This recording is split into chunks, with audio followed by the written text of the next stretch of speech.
Bonjour et bienvenue sur la chaîne de la Prakandasena Mukha. Si vous n'êtes pas encore abonné, je vous invite à le faire tout de suite, c'est gratuit. Cliquez sur le bouton s'abonner et n'oubliez pas d'activer la petite cloche pour rester informé de la sortie de chacune des vidéos et plus particulièrement des vidéos podcast, des entrevues avec une Dvish qui sortent chaque semaine, tous les lundis, tous les jeudis à 18h, heure de Paris-Bruxelles et qui répondent à vos questions posées à la Prakandasena Mukha. Et à l'occasion desquelles nous nous retrouvons pour une demi-heure, une heure avec notre ami Ilya Lana de la section de liaison de la division terrestre de la Prakandasena Mukha. Bonjour Major Ilya Lana, comment allez-vous en ce jour? Bonjour, moi ça va tout bien, comme d'habitude. Et vous de même? Eh bien écoutez, oui, ça va pas mal du tout, merci beaucoup. Donc nous nous retrouvons une fois de plus en ce début de semaine pour la 26e entrevue avec une Dvish, 26e édition déjà, à l'occasion de laquelle j'ai, comme d'habitude, sélectionné 4 intervenants, avec des questions toujours de plus en plus intéressantes. Alors merci à tous ceux qui nous envoient ces questions, qui permettent à nos vidéos-podcasts de perdurer, puisque sans vous, forcément, ça s'arrêterait de fait. Donc, les questions de plus en plus intéressantes, effectivement. C'est vraiment pas mal. On sent l'envie d'en savoir plus, l'envie de la découverte, et c'est formidable. Alors, sans perdre davantage de temps, je vous propose qu'on y aille. Eliana, vous êtes prête? On y va? Allez, c'est parti, je suis prête. Eh ben alors, on y va.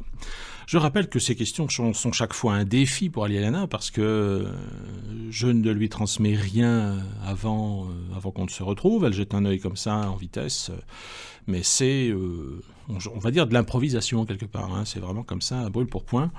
Ce n'est jamais travaillé d'avance. Donc voilà, vous profitez de toute la spontanéité de notre Dvish préféré. Allez, on y va. Question de Anne.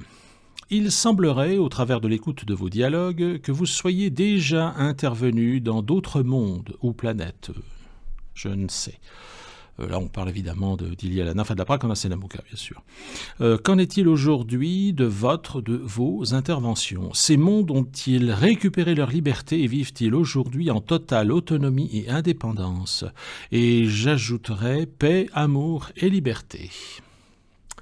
Ça, c'est intéressant, parce que finalement, on se retrouve projeté donc hors de notre monde, au sein du vaste univers. Donc, qu'en est-il de la présence et de l'action de la Prakandasena Mukha hors frontières, si je puis dire?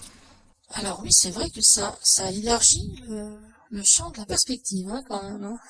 On se retrouve vraiment dans une dimension quand même plus vaste, là. Alors, effectivement, alors, nous sommes intervenus, non pas sur certains autres mondes ou certaines autres planètes, dotées de vie, bien évidemment, parce que si elles ne le sont pas, ça n'aura pas grand intérêt, mais sur l'absolue totalité de tous les mondes dotés de vie, à une exception près. Alors je reviendrai une fois de plus sur le principe de la loi des cycles. Alors avant, nous avions, je rappelle brièvement, et je rappelle aussi que ces informations sont disponibles sur le site de l'Archimagister. Il suffit de faire une recherche dans le champ de recherche sur le cycle cosmique et vous tombez dessus immanquablement. Oui. Alors, nous avions avant, en termes de cycle cosmique, les 4 âges plus 1, l'âge de diamant. Nous avions au sommet l'âge d'or, ensuite l'âge d'argent, l'âge de cuivre et l'âge de fer, qui est ce que ce monde a traversé depuis 36 000 ans et qui s'est interrompu en 1986 pour entrer à nouveau dans un cycle cosmique d'âge d'or. Bon, sans entrer plus dans les détails, on va dire que cette base de loi des cycles fondée sur 4 roues cosmiques symboliques, donc or, argent, cuivre et fer, a été réformée pour appliquer une loi des cycles binaire aujourd'hui. Tous les mondes quasiment sont concernés par cet état de fait.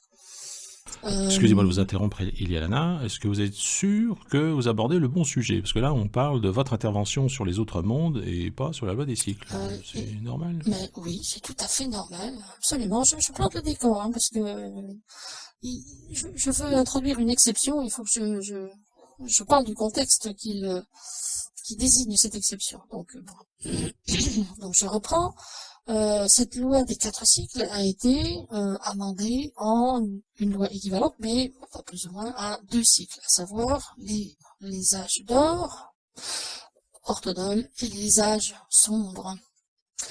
Euh, c'est la nouvelle, disons le nouveau mouvement de balancier pour les cycles cosmiques des mondes dotés de vie, avec toujours le cycle central qui est l'âge de diamant, duquel on ne revient pas. Bon, bref. Ce que je veux dire par là, c'est que tous les mondes dotés de vie, à un moment donné, à un stade précis de leur évolution, enclenchent. C'est une loi, la loi des cycles en général. Voilà, elles le faisaient avant qu'il y en avait 4, elles le font maintenant qu'il y en a, alors qu'il y en a 2. Euh, Néanmoins, les âges d'or sont devenus âges d'or orthodole, les âges de diamant sont devenus âges de diamant orthodole, et les âges d'argent, de cuivre et de fer sont devenus, enfin, les âges d'argent et de cuivre sont devenus les âges sombres ou âges d'obsidienne. Les âges de fer ont cela de particulier que il n'existe pas en principe de hiérodarque à leur surface. C'est au retour de l'âge d'or que le hiérodarque réapparaît, à l'époque, le hiérocarantine. Donc, nous sommes présentes sur tous les mondes, quel que soit l'âge cosmique en cours, parce qu'il faut qu'il y en ait un qui ait été lancé, c'est-à-dire l'âge initial, l'âge d'or. Et à partir de ce moment-là, nous sommes sur tous ces mondes sans exception. C'est encore en train de se faire pour certains. Il y a quand même, il y a du monde hein, dans la création, donc forcément, ça prend un certain temps. Mais enfin, a priori, tous les mondes sont couverts. À une exception près, ce sont les mondes qui finissent leur dernier âge de fer, ce que nous appelons les âges de fer finissants. Il nous a été interdit de nous incarner et de nous transposer, d'être présente sur ces mondes, vu en général la relative inutilité de notre présence dans un monde relativement barbare et ignorant, jusqu'à ce qu'il soit suffisamment éclairé pour repasser en âge d'or, où dès lors nous apparaîtrons. Alors, hormis cette exception-là, effectivement, nous sommes absolument présentes partout. Alors, il est vrai que l'activité de l'ennemi est quasiment cosmo-universelle. Il l'était absolument partout et nous l'avons défait absolument partout. Le noyau central, le noyau dur de l'activité ennemie était bien sûr ici, sur Terre. C'est là que nous avons éprouvé le plus de difficultés à manœuvrer contre lui, de manière à libérer les peuples. Alors, il n'y a pas le même degré d'enchaînement pour tous les peuples. Il faut dire que ce que vous connaissez ici, dans ce monde, est très particulier, est relativement propre à celui-ci. Alors que sur les autres, c'est quand même, bon, l'ennemi est là, mais il y a moyen de défaire ces ligatures au sein des humanités qui constituent ces mondes. Ici, c'est beaucoup plus difficile. Donc, tout dépend aussi de la loi, enfin non, du cycle en cours sur les mondes concernés. Sur les mondes en âge d'or et de diamant, il n'y a quasiment aucun problème. Nous gérons ça à la perfection et l'ennemi jusqu'à présent était résiduel. Vraiment résiduel, c'est pas très difficile de déraciner les premières manifestations de sa présence ou de ses tentatives de retour. Sur les mondes en âge sombre, ça a été plus délicat puisque nous avons, comme ces mondes ont hérité du passif des anciens cycles qui étaient extrêmement pervers, que ce soit l'âge d'argent où tout le monde s'endormait sans plus réagir à rien, l'âge de cuivre où il y a des délires scientifiques et transhumanistes, et l'âge de fer c'était la violence, la barbarie, la guerre, l'ignorance. Donc les mondes en âge sombre ne sont pas passés en âge sombre depuis très très longtemps. Donc il y a pour eux cet héritage des cycles passés qui était relativement violent, quel que soit le contexte. Et n'a pas été forcément simple d'enrayer ça de manière à maintenir la cohérence, la cohésion sur ces mondes-là. Ensuite, notre intervention ici a toujours eu des répercussions sur les autres mondes. Il faut dire que tous les mondes sont interreliés et que ce monde-ci, la Terre, représente le noyau central de tout le système. C'est pour ça que l'ennemi avait tellement investi d'efforts ici pour pouvoir tout contrôler à partir d'ici. Contrôler un seul monde définitivement et lui le garrotter ici définitivement, garrotter tous les autres en même temps. Alors que quand nous serons parvenus à non pas libérer l'humanité du jeu de l'ennemi, parce que ça c'est déjà fait, mais libérer l'humanité de l'idée qu'il se fait du pouvoir de l'ennemi comme étant la seule et unique chose, la seule et unique réalité possible dans la vie ici-bas, là, nous obtiendrons exactement le même résultat partout. C'est pour ça que l'enjeu ici est absolument colossal. C'est complètement interrelié.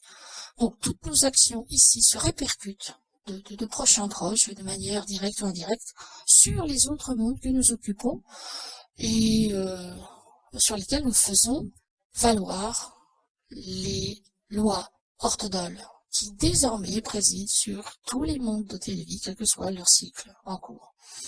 Voilà, donc c'est fortement lié à cette notion de cycle. Hein. Les humanités collectivement décident parfois qu'ils en ont marre et puis ils envoient balader les lois de l'absolu. On veut faire ce qu'on veut. Alors bon, ok, si c'est la voie majoritaire, on peut pas s'y opposer, on laisse faire et on tombe dans un cycle plus bas. Et maintenant, l'âge sombre, disons, l'âge d'obsidienne est quand même parfaitement maîtrisé par l'absolu, ce qui n'était pas vraiment le cas à l'époque où il y avait 4 âges, hors âge en cuivre fer. Au jour d'aujourd'hui, c'est quand même beaucoup plus rationnel, c'est-à-dire que les humanités concernées expérimentent les conséquences de leur choix jusqu'à ce que ils puissent réaccéder à l'âge d'or en se disant finalement c'est pas si bien, on va quand même revenir à ce qu'on avait avant.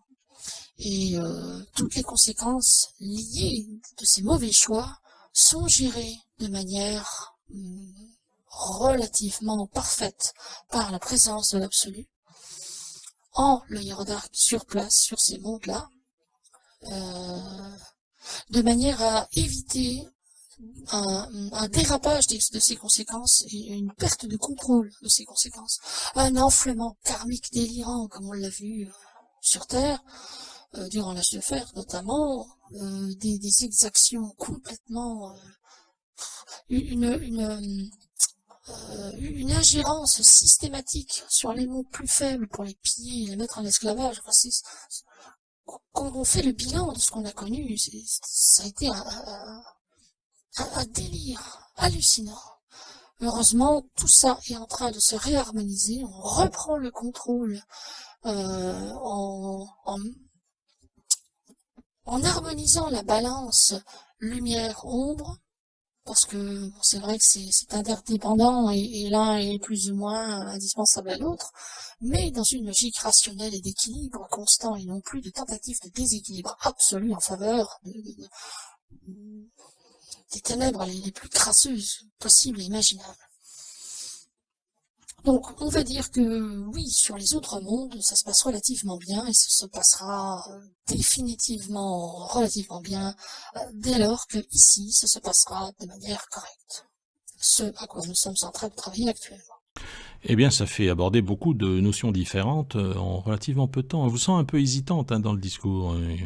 Iliana. Oh, hésitante, oui et non, c'est-à-dire que il faut vraiment, faut que je clarifie mon esprit par rapport à ce qui peut être dit, parce que tout ne peut pas être dit, ce qui doit être dit pour que chacun puisse le comprendre, créer les cheminements de raisonnement de manière à ce que ce que je dis soit compréhensible en un minimum de temps, avec le minimum d'éléments pour me replacer dans un cadre plus vaste, c'est un exercice qui n'est pas simple. Hein, alors, excusez-moi pour mes hésitations, hein, mais je fais de mon mieux, encore une fois. Hein, c'est sans garantie.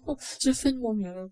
Voilà. Ah ben personne n'en doute, Iliane. Hein, ça, d'ailleurs, vos explications en général sont très appréciées et apparemment il n'y a pas de problème de compréhension à ce niveau-là. Donc bon, tout va bien, rassurez-vous. Hein. Voilà. Alors, autre question d'un autre intervenant. Ben, c'est une intervenante en l'occurrence, c'est l'aîné qui nous a déjà posé des questions, il me semble. Alors, sa première question. Bonsoir. Bonjour, bonsoir. Hein, non, je ne vous le referai pas, ne vous inquiétez pas. Donc, bonsoir. J'aimerais beaucoup savoir si les âmes des enfants choisissent leurs parents ou bien comment cela fonctionne-t-il. Hein, intéressant ça aussi. Hein. Eh bien, Parce que quand bien des gens disent ah oui, mais moi j'ai pas demandé à naître, hein, oui, je me suis retrouvé là. Et en fait, c'est complètement faux finalement. oui, complètement. Hein, qu'est-ce que vous en pensez? Ah oui, ça, oui, c'est effectivement, c'est vrai. Qu'est-ce qu'on peut dire par rapport à ça? Euh, effectivement, non, les gens qui s'incarnent demandent à s'incarner, évidemment, les âmes en rapport n'y sont pas obligés. Bon, c'est vrai que il a été vrai que karmiquement, certaines âmes pouvaient être projetées dans une incarnation bien particulière dont ces âmes ne voulaient pas. Bon, c'est vrai qu'on a rencontré tous les cas de figure. Et encore une fois, la difficulté des temps actuels, c'est que à une question, pardon, relativement simple, on est un peu obligé de donner deux réponses distinctes, celle du monde dans duquel on sort, du paradigme duquel l'humanité sort, parce que c'est un contexte qui a été connu par tout le monde et qui a prédominé pendant des millénaires, et il y a maintenant les choses nouvelles que je ne connaisse pas encore, mais auxquelles ils vont devoir s'habituer, parce que ça représente de nouvelles règles et qui finalement peut être amené à changer énormément par rapport à ce qui a toujours été connu. Donc c'est vrai que la difficulté de la période actuelle, on est un peu les fesses entre deux chaises, hein, finalement. Donc il y a avant, il y a après, et il faut faire part des deux.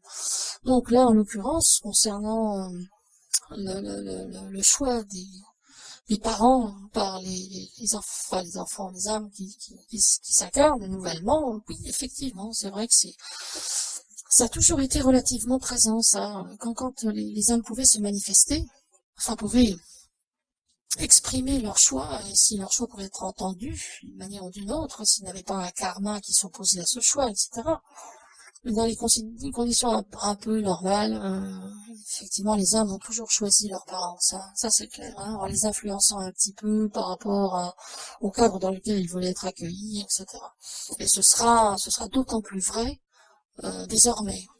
Bon, les âmes sont encadrées aujourd'hui, hein, dans les structures tubulaires des colonnes de lumière, sur les plans subtils. Donc, il faut avoir atteint le 15e niveau sur 22 pour déjà avoir l'autorisation de s'incarner et en recevoir la validation de la part du comité de sélection de l'étage en question, enfin du 15e en l'occurrence. 15e et suivant jusqu'à 22. Donc, c'est une collaboration qui est faite. C'est-à-dire qu'on peut proposer un cadre, l'âme fait état de ses choix, et dans la mesure où ces choix collent avec ses besoins d'évolution et des expériences qui lui seront profitables dans son incarnation future, d'un commun accord, il y a la descente de l'âme vers ses parents, à partir du moment, dès lors de la conception quasiment, l'appel est là, il y a une connexion qui se fait, et automatiquement, l'âme entoure, si je puis dire, les circonstances de la vie de ses futurs parents jusqu'au 6e mois où il y aura ancrage de la corde d'argent. Raison pour laquelle un avortement avant 6 mois de gestation, peut éventuellement décevoir l'âme, mais sans plus. Alors qu'à partir du moment où la corde d'argent est ancrée, on peut dire que le fœtus est réellement vivant et doté d'une âme, et que s'il y a avortement après, on peut qualifier ça de meurtre, en l'occurrence. C'est pour ça que il me semble la France maintenant a l'intention d'autoriser l'avortement jusqu'au 9e mois. Ce serait quand même dommage de se priver de la possibilité d'engendrer des meurtriers ignorants, mais peu importe. Enfin bref, peu importe. Toujours est-il que les âmes effectivement sont pulsent quelque part un appel aux parents qui leur correspondent, et cette même âme reste sensible à l'émission de pensée des parents à partir du moment où ils ont une relation sexuelle qui est susceptible de donner la possibilité d'un enfantement. C'est-à-dire qu'il faut comprendre que il y a une mise en connexion, une mise en cohésion immédiate entre le couple qui a une relation sexuelle par rapport au climat de pensée et au climat émotionnel dégagé au moment de l'acte, susceptible de pouvoir donner suite à un enfantement, évidemment, hors cadre de contraception, bien évidemment, et l'âme qui souhaite s'incarner. Il y a une mise en connexion immédiate entre les deux. Le couple d'un côté, l'âme qui souhaite se réincarner d'un autre, de manière à créer une cohésion parfaite. L'ensemble des consciences, finalement, commence à se fréquenter sur les plans subtils et établir des plans pour la future incarnation de l'âme. C'est assez joli, je veux dire, c'est assez touchant comme type de relation. On peut dire que dès l'instant de la conception, l'enfant, de toute façon, enfin, l'âme du futur enfant est là et co-participe à la vie du couple, même s'il ne s'en rend pas compte, bien évidemment. Mais c'est assez joli. Et là, en l'occurrence, les censures karmiques n'interviennent plus, puisque le karma perverti a été rectifié en quelque chose de beaucoup plus sain, beaucoup plus évolutif, et il n'y a plus d'interférences destinées à contrer les élans évolutifs des uns et des autres. Donc c'est encore d'autant mieux.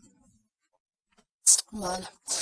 Je tiens à m'excuser, je suis pas forcément dans très bonne disposition aujourd'hui, relativement fatiguée, tout ça. Je m'excuse auprès de ceux qui nous écoutent, hein. J'espère qu'ils me pardonneront. Je suis un peu flottante aujourd'hui. Bon, c'est un jour moins, ça arrive, ça nous arrive même à nous. Hein. Enfin voilà. Je suis sûr que vous serez pardonné, Lialana, enfin en tout cas de ma part, il n'y a aucun problème. Non, nos auditeurs sont indulgents vis-à-vis de vous. Je sais qu'ils vous aiment bien de toute façon, donc ça va aller. Oh merci, c'est gentil à vous. Allez, deuxième question de Séléné. J'aimerais savoir également si toutes les rencontres que nous faisons où nous sentons une attirance ou une connexion particulière sont d'ordre karmique, que ce soit un homme ou une femme. Un immense merci et beaucoup d'amour envers vous et vers vous tous et toutes. Alors, Iliana, l'attirance entre un homme et une femme. Ah ben là aussi, c'est relativement délicat comme question, parce que, encore une fois, on se retrouve à cheval entre deux mondes. Alors, bon, disons que c'est peut-être un peu moins tranché cette question-là. L'attirance karmique, effectivement, elle était dans les temps anciens, on va dire, enfin durant l'âge de fer, elle était absolument systématique. Absolument, rien d'autre n'intervenait que les dettes karmiques ou les alliances de doubles supplantaires éventuellement pour régler les comptes, etc. Se les régler entre l'homme et la femme formant le couple, ou créer une alliance qui allait permettre d'en faire souffrir d'autres au cours de leur existence. Enfin bon. Mais effectivement, l'attirance, d'ailleurs on a beaucoup remarqué quand même de couples qui étaient extrêmement attirés l'un vers l'autre, et du jour au lendemain, il n'y a plus rien. Pouf, fini. de la part de l'un, de l'autre ou des deux. Ça, ce qui peut, toutes les cas de figure sont possibles là aussi. Alors, ça, on assiste dans ce genre de circonstances à la décondensation karmique, c'est-à-dire ce qui devait se manifester en termes karmiques a été décondensé. Le karma ayant soudé le couple n'existant plus, le couple n'est plus soudé par rien, et chacun s'aperçoit que finalement l'autre lui était complètement indifférent. Voilà. Alors, par esprit de facilité ou par en général plein de mauvaises raisons, les gens restaient ensemble, et finalement, comme ils ne se supportaient plus, bon, ils allaient voir ailleurs, et puis, enfin bon, ça crée des... Parce que les gens n'ont pas généralement le courage facilement, s'ils n'ont pas une marge de sécurité à côté, si on n'a pas un futur partenaire sous le coude sur lequel se reporter, oh, on va se retrouver tout seul, là, qu'est-ce que je vais faire, je pourrais plus faire l'amour tous les jours comme j'en ai envie, voilà, et puis, alors je reste, mais bon, voilà, ça donnait l'occasion de créer d'autres circonstances karmiques sur base de l'inconfort de vie qui était généré par le fait que on soit en couple avec quelqu'un qui finalement ne vous convenait plus. Hein. Donc c'est vrai que c'était la notion de couple en âge de fer est extrêmement destructrice. Il y a eu de très très belles histoires, ou simplement des histoires qui se sont très bien passées. Il y en a eu bien évidemment.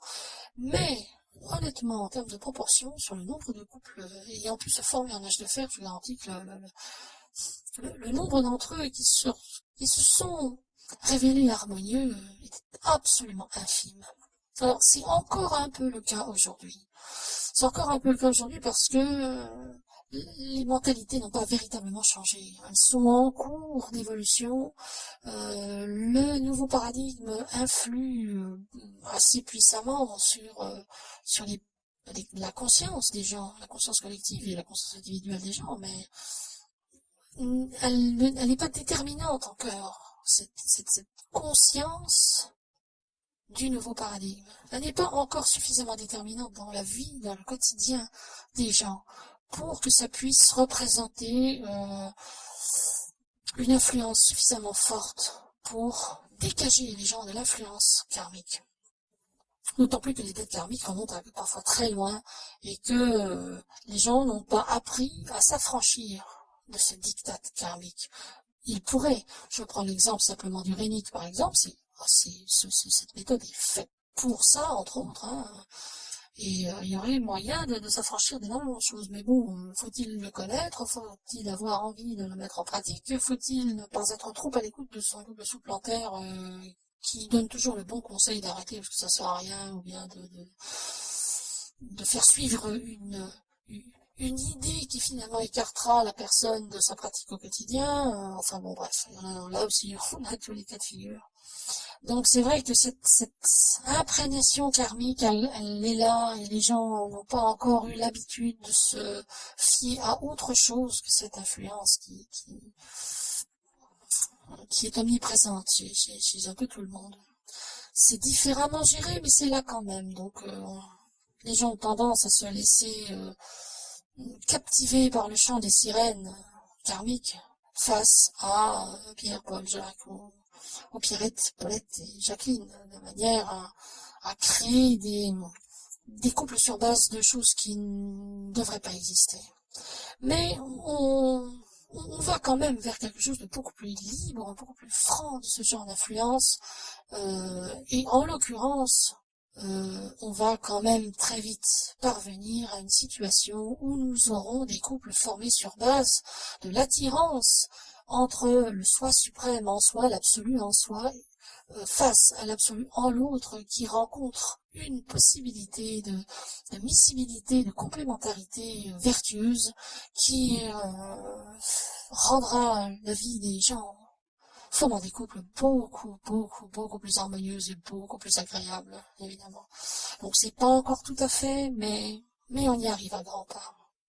Ok, bah c'est très bien, ça laisse de l'espoir à tout un chacun de trouver ça tout à chacune, et à tout à chacune de trouver ça tout à chacun. Et finalement, au-delà des apparences physiques, au-delà des difficultés personnelles, si on entre dans une logique paradigmatique qui favorise l'harmonisation des uns et des autres, eh bien, même au niveau du couple, mais finalement, les gens n'en seront que plus heureux collectivement et individuellement. C'est très bien. Et c'est exactement ce vers quoi nous nous dirigeons, effectivement. Effectivement. Pour le plus grand bonheur de tous. Bon, maintenant, évidemment, les gens qui préfèrent vivre seuls, ben, le pourront, hein, jusqu'à ce que se présente éventuellement la personne attendue. Mais je l'ai souvent dit, hein, finalement, même en âge de fer, il y aurait eu moyen de trouver vraiment une contrepartie parfaite. La seule chose, c'est que il aurait, de la part de chacun, il aurait fallu faire preuve de davantage de patience, en attendant que la vie vous amène la personne qui vous convient le mieux, au lieu de prendre le premier ou la première venue, histoire de se caser et se dire bah, je suis comme tout le monde. Et du coup après on est coincé et puis quand l'autre arrive, bah, la donne change forcément. Donc il faut savoir ne pas être trop pressé et attendre le moment idéal. Franchement, le jeu en vaut la chandelle. On ne perd pas au change dans ce cas-là. Ouais, effectivement, une grande vérité, ça. Merci Eliana pour cette réponse. Donc Séléné nous pose une troisième question, donc elle a envoyé 2 formulaires en l'occurrence. Alors, bonjour, un grand soleil. Nous travaillons actuellement sur l'organisation d'une vie en collectif avec comme maître mot l'autonomie des personnes, l'autonomie alimentaire, plantes médicinales, mais aussi l'entraide et l'accompagnement des gens en soutien à cette transition et changement de paradigme. Waouh, ça c'est de l'initiative. Hein. Quels conseils pourriez-vous nous apporter? Les modèles actuellement présentés de collectifs ne font pas écho en nous. Merci par avance et je vous envoie beaucoup d'amour avec un grand cœur. Voilà. Alors, Eliana, que peut-on dire à ce sujet? Bon, ça c'est un vaste sujet. Oh là là.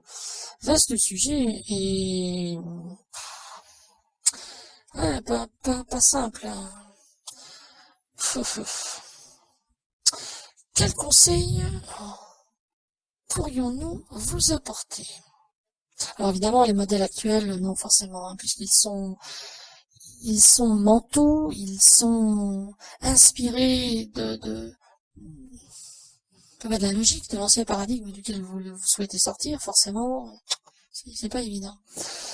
Je dirais que en cette matière, parce que finalement c'est une initiative qui est assez fantastique. Franchement, si vous arrivez à mettre ça vraiment à exécution, que vous poursuivez d'un sens et que vous êtes vraiment entouré de gens de bonne volonté, ça je trouve ça formidable. Franchement, bravo à vous. Alors je dirais que ce qu'il est important à dégager de cette situation, c'est justement sortir du schéma relationnel mental classique. Parce que là, obligatoirement, vous préparez à changer de paradigme tout en entretenant en vous les bases fondamentales relationnelles, puisqu'il s'agit de plusieurs personnes et ce qui implique des interactions quand même puissantes entre les gens, puisqu'il y a entraide et tout ça. Eh bien vous entretiendrez en vous, dans ce cas-là, les fondements de l'ancien. Et ça risque de voler en éclats, ce qui serait quand même franchement dommage. Là, je serais tenté de vous donner comme conseil de cultiver les grands fondamentaux de la sagesse, même de la spiritualité d'âge de fer. Alors je m'explique. Hein. Il ne s'agit pas de verser dans le plus ou moins mystico-religieux, ce genre de choses. Hein. Il ne s'agit pas du tout de ça. Mais, puisque dans le nouveau paradigme, la distinction entre le profane et le sacré aura sérieusement tendance à s'émousser, à s'effacer, pour se trouver dans une logique finalement d'accessibilité du profane aux valeurs du sacré et d'importation du sacré dans le milieu profane, ça marche dans les deux sens, on se retrouvera dans une situation où l'ambiance mystique sera rarement manifestée, excepté pour les gens qui le souhaiteront, évidemment, ça les concernera en propre. Mais en revanche, dans un quotidien empreint des valeurs hautes, les valeurs humaines les plus hautes. Et c'est ce que j'appelle, moi, de la hiérosophie, c'est-à-dire cette sagesse propre au sacré. Donc, ces grands fondamentaux sont faciles à résumer, sont peut-être moins faciles à appliquer, ceci dit. Fondez-vous sur la valeur de l'unité. Ça, c'est la vertu absolument fondamentale et cardinale du paradigme qui vient. On sort d'un monde de division totale et on entre dans un monde où la valeur de l'unité est portée au pinacle des valeurs humaines, transcendant toutes les autres. Là où vous êtes unis, là où un groupe est uni, petit ou grand, peu importe, tout peut lui être accordé, tout peut lui réussir, tout peut être fait, et on peut reculer de manière inimaginable les frontières de l'impossible à partir du moment où cette unité est là et cultivée. Alors c'est pas facile, parce que les gens sont forcément différents, ils pensent différemment, ils éprouvent différemment, ils ont chacun leurs objectifs personnels, leurs désirs, leurs souhaits, pour lesquels ils souhaitent obtenir satisfaction. Mais il y a une autre part chez tout un chacun qui souhaite aussi obtenir satisfaction, cette part d'absolu en chacun. Si vous parvenez à faire résonner cette part d'absolu en chacun parmi une majorité de gens dans votre groupe, et 10% de l'effectif suffit.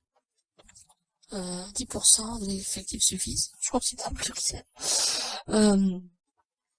Eh bien, si vous arrivez à faire ça, vous consoliderez quelque chose d'extraordinaire au niveau alchimique, vous montrez la température au sein d'un creuset mystique quelque part, où des éléments disparates se trouvent amoncelés de manière à former une fusion, une unité, et à en être quelque chose de neuf, de complètement nouveau et de beaucoup plus solide. Pour ce faire, il faut, comment dirais-je, abandonner une part de ses appétits personnels, de ses désirs personnels, à moins que ces désirs rejoignent ceux des autres. Il faut, la sagesse tâche de fer, et celle des âges d'or et de diamant aussi d'ailleurs, a toujours parlé de renoncement à soi-même. On renonce à soi-même. Ça veut dire ne pas se négliger. Il ne s'agit pas de se négliger, de faire en sorte que de ne travailler à rien de ce qui est susceptible de vous contenter. Il ne s'agit pas de ça. Ça a souvent été interprété comme ça. Mais non. Il s'agit simplement de comprendre que il y a des aspirations personnelles qui sont plus hautes que certaines autres. Ces aspirations sont motivées par une quête de quelque chose de transcendant en soi-même. Et ça, c'est stimulé par cette présence d'absolu en chacun. Qu'on le reconnaisse ou non, qu'on le sache ou non, qu'on lui donne, quel que soit le nom qu'on lui donne, qu'on lui parle de Dieu ou n'importe quoi d'autre. Je suis pas dans cette considération-là. Hein. Il faut surtout pas mettre ni de mystique ni de religieux dans ce que je dis. C'est vraiment, il faut essayer de le prendre le plus factuellement possible. Chaque être humain est constitué d'un panel d'expression dans lequel des éléments constituants sont plus ou moins haut placés sur, on va dire, l'échelle des vertus. Eh bien, si vous faites l'effort de privilégier un maximum de ces vertus au mépris de ce qui se rapproche de l'extrême opposé, ce qu'on appelle le vice, globalement, sans parler d'état vicieux, hein, c'est vraiment, encore une fois, faut faire attention au sens que je donne en mots, c'est-à-dire simplement privilégier le meilleur de chacun de vous dans le sens de l'unité, vous réussirez à faire des choses fantastiques. Maintenant, il y a des gens qui obligatoirement prôneront cet aspect-là, cet aspect vertueux, et essaieront de l'instrumentaliser de manière à pouvoir en profiter eux-mêmes personnellement. Donc un beau discours et en arrière-plan, on fait un peu le contraire. Voilà, sous prétexte de vérité, de confiance, de gentillesse et voilà, bien on va avouer des secrets que on estime que les uns et les autres devraient connaître concernant quelqu'un d'autre.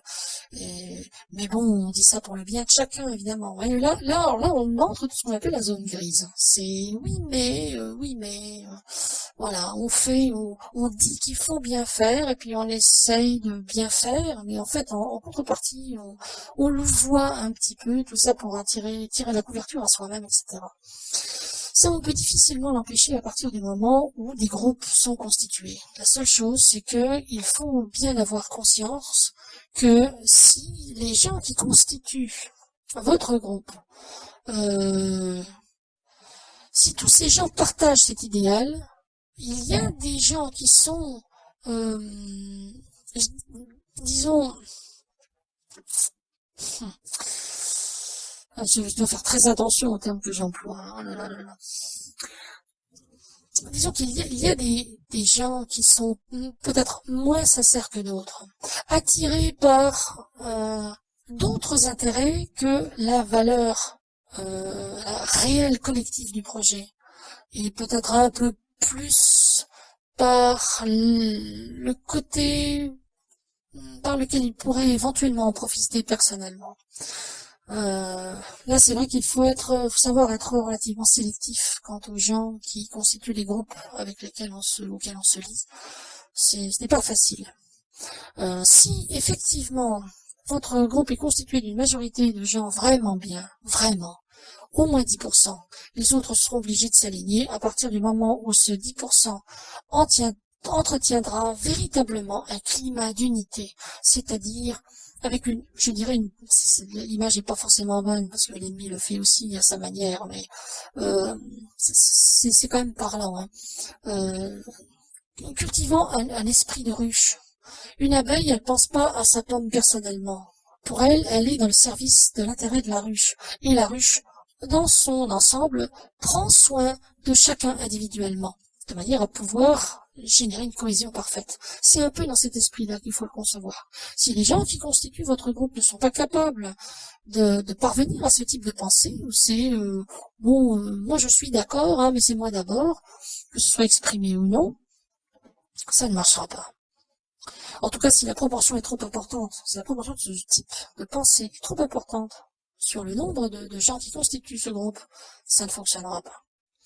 Maintenant, si vous êtes vraiment entouré de gens capables de pouvoir s'effacer au profit de la collectivité que vous créez, de façon à ce que cette collectivité soit en mesure d'apporter tout ce qu'elle peut aux individus qui la constituent, là, ça fonctionnera. Donc, le véritable ciment de quelque chose d'abouti en matière de dynamique, de création, pouvant vous amener extrêmement loin sur le chemin que vous êtes choisi, c'est l'unité. C'est la base absolument fondamentale sans laquelle rien n'est possible. Et c'est exactement ce qui va se passer au niveau civilisationnel global. Quoi que vous fassiez,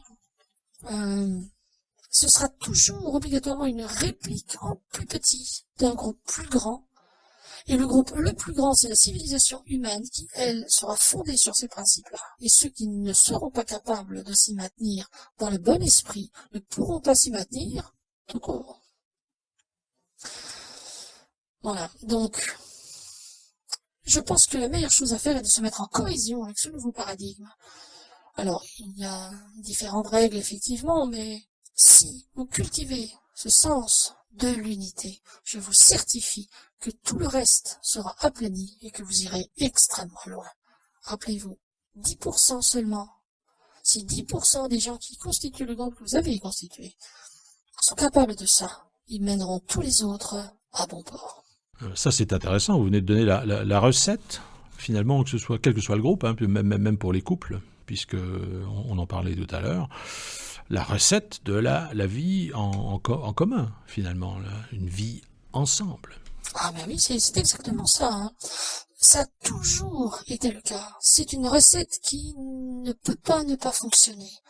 On peut modifier les lois cosmiques, on peut changer les paradigmes, on peut faire ce qu'on veut, hein. Mais ça reste universellement vrai. Ça l'a toujours été, ça le sera toujours. C'est la base fondamentale. C'est pour ça que l'ennemi s'est tant acharné à diviser pour mieux régner. Il n'y a pas de secret, hein. C'est universellement vrai. Ça, c'est quelque chose de vraiment fondamental, effectivement. Un être humain est un être individualisé, mais qui, qui est bâti pour vivre en communauté. Il n'est pas censé être un grand solitaire. Il y en a qui le sont. Bon, à la limite, tant mieux pour eux, c'est pas un souci. Mais donc, globalement, l'être humain est un être social. Ce n'est pas pour rien que l'ennemi a essayé de casser cette mise en relation sociale avec ces histoires de distanciation sociale, pseudo-corona, machin. C'était uniquement pour ça, pour séparer les gens, pour casser leur dynamique agglutinante axée sur une tendance marquée à l'unification des gens propre au nouveau paradigme qui vient. Ce n'est absolument pas un hasard si c'est maintenant que c'est en train de se produire. Donc il faut y voir là une tentative de désunir les gens. Avant, ils pouvaient s'unir. De toute façon, ils s'unissaient sur base karmique et sur choses destructrices. C'est très bien. Mais là, maintenant qu'on arrive dans un nouveau paradigme où ce qui est susceptible d'unir les gens, c'est l'unité qui est absolument propre à la nature même de l'absolu. Alors ça, non, ça, il faut casser absolument. Voilà.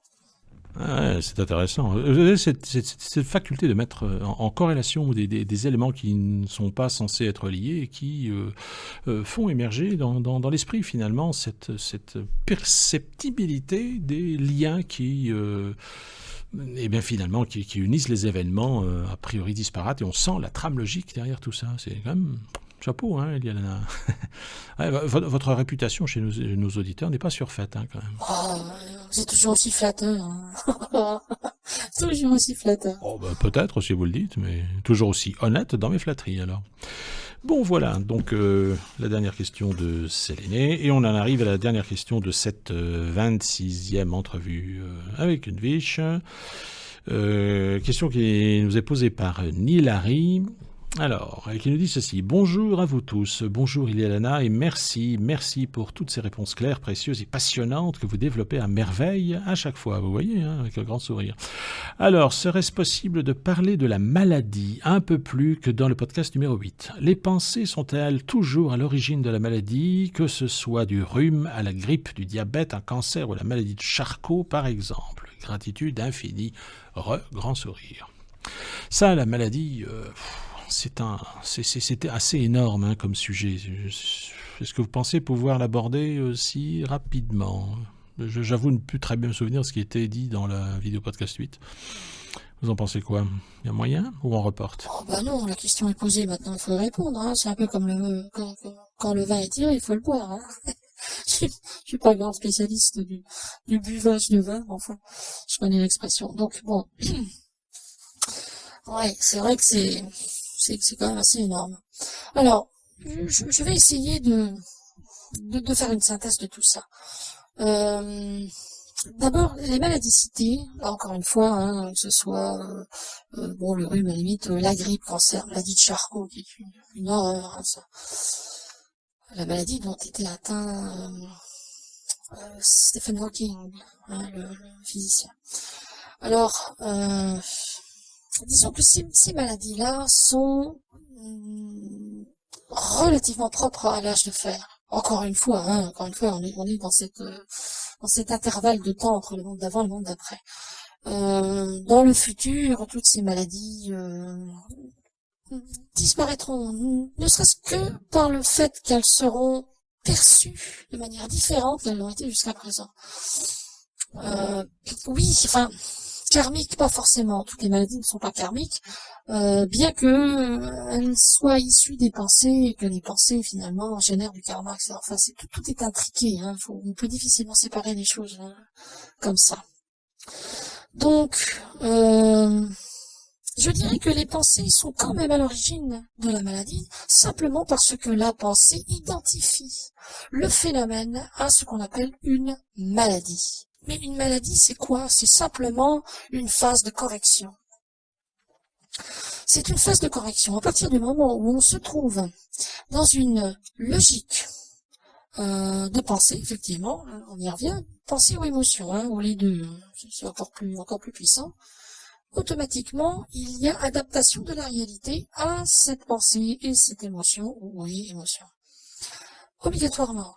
Si on est focalisé sur quelque chose de véritablement négatif et qu'on entretient ça, on va perpétuellement frapper le corps d'une énergie psychique, la pensée psychique, l'émotion l'est aussi,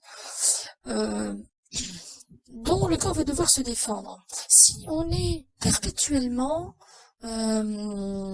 je dirais, rongé par le même type de pensée, ou la même pensée, une pensée cyclique qui revient, on peut même plus se rendre compte qu'on pense à quelque chose qui revient perpétuellement tellement on a l'habitude de le penser. Alors, le mental met ça de côté, il dit bon, ça je sais, je connais, j'ai l'habitude, on va s'occuper d'autre chose, mais en attendant, ça continue à tourner. Ça tourne pas vraiment dans le vide, hein, ça génère une énergie, du moment que ça tourne, du moment que quelque chose tourne, concrètement, virtuellement, eh bien, ça génère une énergie qui sera forcément soumise à conséquences. Donc à partir du moment où on a quelque chose et qu'on le voit comme étant une maladie, eh bien on concrétise cette maladie, on concrétise l'identité entre guillemets maladie, on se colle l'étiquette sur le front, je suis malade, donc il y a une identification à la maladie, je suis malade, alors que en fait non, il faut concevoir ça de manière complètement différente. Si on conçoit ça de manière différente, alors la maladie prend un autre sens, génère une autre réalité pour soi-même, et représente simplement une phase de correction qui va arriver à terme et qui finalement disparaîtra. Le corps sent un changement, il y a un changement dans son champ d'énergie, dans ses différentes fonctions métaboliques éventuellement, etc. Et ça, on le sent, il y a une symptomatologie qui se déclare, hein, quand le corps absorbe quelque chose et entre en réaction pour effectuer en lui une correction en rapport, eh bien, ça génère un phénomène qui est perceptible. Ce qu'on appelle la symptomatologie. On a des boutons, on a mal au dos, on a une déficience quelque part parce que l'organe faiblit jusqu'à ce qu'il retrouve son équilibre. Donc, bon, il faut adapter les circonstances de vie de manière à pouvoir aider l'organe en question, notamment par le jeûne qui est absolument souverain. La baisse de consommation de sucre industriel ou de viande par exemple, ne serait-ce que durant ce moment-là, uniquement pour permettre au corps de canaliser son énergie sur la correction appliquée. Toute forme de correction prend sa source dans le corps d'énergie, c'est-à-dire l'incarnation subtile, entre guillemets. Hein. Le physique, c'est une chose, mais tout ça est parcouru par un champ d'énergie énorme qui est déterminant sur le mode de vie du corps. Donc, une maladie prend naissance obligatoirement sur les plans subtils. Et obligatoirement, l'émotion et la pensée influent, entrent en interaction. Cette présence de la maladie peut influer la pensée. Si le contraire est vrai, la maladie peut influer sur la pensée aussi, sur le type de pensée. Donc tout ça est un tout, et finalement, cette correction a simplement pour objectif de rétablir un équilibre correct par rapport à un changement environnemental. L'environnement, il peut être lui-même déterminé par la pensée, mais aussi par un climat ou autre. Par exemple, on va dans un pays tropical, admettons, et on tombe malade. C'est pas forcément parce qu'on a chopé un microbe en tant que tel, c'est parce que la vibration de ce pays est tellement différente de l'énergie du corps que le corps doit s'y adapter. Il y a des choses à changer, au moins en attendant. Et donc, hop, on tombe malade. Mais ce temps-là est censé être court. À partir du moment où les symptômes se déclarent et où on est diagnostiqué malade, c'est la toute dernière phase de l'ensemble des corrections qui précèdent. Et ce moment-là, le corps s'affaiblit, il mobilise son énergie, il s'économise, hop, et une fois qu'il est remis en phase, tac, il redémarre, tout simplement. Mais ce n'est pas considéré, comment dire, ce n'est pas une maladie, c'est une adaptation, c'est une mise à jour du corps, une mise à jour. Si vous prenez un logiciel, vous téléchargez la mise à jour, vous le mettez en route, le logiciel ne peut pas fonctionner pendant ce temps-là. Tant que la mise à jour n'est pas terminée, il ne peut pas assurer sa fonction. Et on ne considère pas que l'ordinateur est malade pour autant, donc on lui injecte un truc pour aller l'empêcher de faire sa mise à jour pour que ça... Non, c'est complètement aberrant, pourtant c'est ce que fait la médecine. Donc il y a un accompagnement qui devrait se faire au niveau de ce temps de mise à jour, et de manière à ce que ça se passe le mieux possible, et que la mise à jour, une fois effectuée, on redémarre avec une version augmentée de soi-même, d'une partie de soi. Voilà, c'est tout, c'est extrêmement simple. Alors les maladies qui sont dégénératives ou qui sont mortelles, alors outre leur caractère karmique à la base, effectivement, sont des mises à jour qui ne parviennent pas à aboutir. C'est-à-dire que ce qui cause le désordre est toujours supérieur en puissance au phénomène de correction. Donc le phénomène de correction est perpétuel et le corps s'épuise à essayer de corriger sans y parvenir, et on peut arriver à la mort comme ça, ce qui est la mort la plus ridicule qui puisse exister. Quand on a cette vision, qu'on prend le recul, c'est stupide de mourir d'une maladie, par exemple. D'ailleurs, ça deviendra une évidence dans le paradigme qui vient. Les gens ne seront plus malades, parfois ils corrigeront des choses, et puis c'est tout. Mais jamais on mourra de maladie, jamais, c'est aberrant. C'est fait pour aller mieux, c'est pas fait pour aller pire.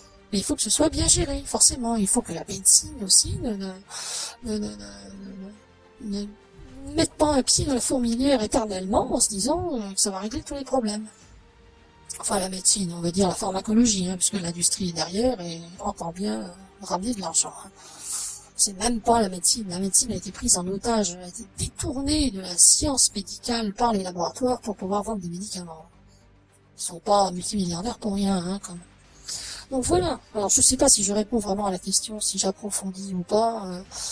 Je me souviens un peu des propos qui ont été donnés dans la vidéo 8, mais bon, toujours est-il que on est sur ce schéma-là, c'est toujours ce phénomène de correction, et il faut le comprendre correctement. Il faut donner à son corps la possibilité de pouvoir le gérer au mieux, de manière à ce que ça aille le plus vite possible et le plus efficacement possible.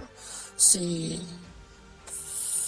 tout simple finalement, mais faut-il le faire? Voilà, faut-il le savoir? Faut-il être enseigné de ça? Alors là aussi, l'enseignement dans le paradigme qui vient portera beaucoup là-dessus, parce que je pense que ce qu'il faut enseigner aux enfants, aux nouvelles âmes incarnées, c'est comment est-ce que dans ce monde on survit et on vit et on s'épanouit le mieux possible en fonction des circonstances de ce monde, en fonction des conditions de vie qu'il vous offre. Je pense que c'est la base fondamentale. Que voulez-vous apprendre de plus intelligent que ça, finalement? Voilà, mais c'est ce qui se fera. Voilà, je pense qu'on va avoir un peu fait le tour. Je vois pas ce que je pourrais ajouter tellement d'autres. Eh bien, merci Eliana. Ben voilà, nous sommes arrivés au terme de cette vidéo podcast numéro 26. En l'occurrence, si Nilary n'a pas obtenu réponse à sa question, eh bien... elle peut nous réécrire et demander un approfondissement. Et comme sa question a été traitée, comme d'habitude, nous la passerons en priorité pour compléter celle-ci. Voilà. Eliana, je vous remercie pour votre présence. Comme d'habitude, j'espère que ça va aller, puisque si vous avez un petit creux de vague, il faut quand même que ça puisse passer, ça aussi. Oui, ça va aller. Enfin, vous inquiétez pas. C'est 3 fois rien. Je suis gentil à vous de vous en inquiéter. Merci beaucoup. Ah bah c'est normal, hein, j'y tiens, ma petite protégée. Allez les amis, ben voilà, c'est terminé pour aujourd'hui. Si ces entrevues vous plaisent, eh bien merci de les liker, de les partager afin que d'autres puissent en prendre connaissance et les apprécier aussi, tout comme vous. Si vous avez des suggestions, des remarques, des témoignages ou des questions à poser à la Prakana Senamuka ou à Lielana personnellement, eh bien n'hésitez pas à vous rendre à l'adresse habituelle amgt.link/question afin de nous les transmettre et que notre amie Lielana puisse y répondre du mieux qu'elle le peut comme d'habitude. Les commentaires sont ouverts, modérés mais ouverts, donc laissez-y vos remarques si vous souhaitez vous exprimer à leur égard ou éventuellement nous complimenter, ce que vous ne manquez pas de faire d'ailleurs, je vous en remercie pour le travail que nous effectuons. Allez les amis, je vous souhaite une bonne semaine. Au revoir Eliana, à tout bientôt. Eh bien, au revoir, merci de m'accueillir toujours aussi gentiment et bien à la prochaine. Allez, on fait comme ça, à tout bientôt pour de nouvelles aventures. Allez, bye bye.